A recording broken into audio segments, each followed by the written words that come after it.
ng pagkakataon na maimbitahan dito. At siyempre si DJ Tugatapa. Back to you.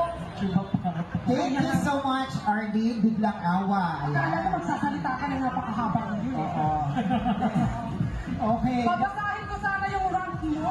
Anyway, so ayan, palakpakan po natin ang ating mga bisita, mga VIPs na nandito. Ayan, ulitin po natin. Maraming salamat sa ating